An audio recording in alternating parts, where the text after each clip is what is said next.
Clouds and Tree Cluster by Makarand Joshi. The palette for this picture is ultramarine blue, sap green, violet, orange, cobalt blue, and raw sienna.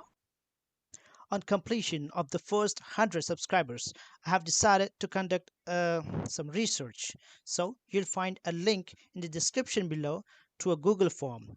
Kindly help me grow my channel by filling and submitting the Google form. As in all my other videos, almost all of them, and as the general method of watercolor painting describes and demands, you will find that the area I wish to paint is already wet. So before I would apply color, even in case of this video or picture, I have actually made the entire area. To be precise, the sky area is already wet, so it helps me spread color, and it helps actually for the colors to mingle softly. Otherwise, as you can see, I'm not painting the entire area. The contours of all the trees and the branches are sharp because they are dry, but the other area, which is not a part of any tree or branch, which is basically a background, is getting softer edges. Although there are many colors, they are getting mingled into each other. But see, here, in the bush area or the ground area and sky, there are very sharp edges. You can see over here, and there are many other places that I have already painted, and I am going to paint. You'll be able to find that there are soft edges, but right now I'm painting wet in wet. That's also a technique which is very commonly used by almost all the watercolor artists, because watercolor is a transparent medium. Opacity of watercolor is not intended. However, the transparency, or at least it should be translucent or basically transparent, is what is expected of a watercolor medium. And although it is multicolor, you'll be able to see that it's a mixture or a combination of light and dark colors, cool and warm colors.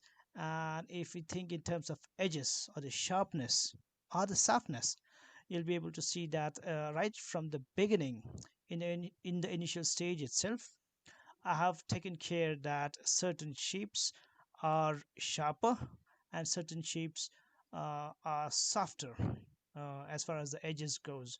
For example, I'm painting this cloud, a cluster of clouds. After some time, it is going to be, getting mingled. Many colors, many shapes, especially the sky and the cloud, will get mixed into each other. By now, I think some of the subscribers must have started observing that I use a set of brushes. I never use only one brush. Sometimes, as the need arises, according to the area I'm covering, area and not the shape. So according to the area, for example, smaller or larger area, according to that, I would keep changing my brushes. Sometimes I use a big brush, a bigger brush, sometimes a smaller. And when I say bigger and smaller, I mean both the flat and the round brushes. For example, now I'm using a round brush or a map brush. However, for making clouds, I use a flat brush, a bigger flat brush. So it's important for any artist or even someone who is going to learn or who is learning how to paint, especially watercolor, to keep changing brushes. The size of the brush matters, and the size of the area you are going to paint, that also matters. There should be congruency. There should be some relation or some logic behind using some particular brush for some particular area. And it is not rocket science. It is as simple as that. I mean, for a bigger area, you need a bigger brush. For a smaller area, you need a smaller brush. However, if the bigger area is continuous, as well as you can see in the same picture, especially at the top, I mean beyond trees, above trees, there's just one big patch of sky, for which the ideal brush is of course a bigger size flat brush. However, if you wish to do details and still want your colors or your shapes to mingle into each other, a round brush, a smaller round brush is ideal. But as the picture progresses, you'll be able to see that I have also used bigger round brush as well. So as I was telling just a few minutes ago, it's a matter of understanding, but a simple logic is that for a bigger shape you need a bigger brush, round or flat but bigger, and for smaller shapes you need smaller brushes.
A quick short recap of the entire process is next.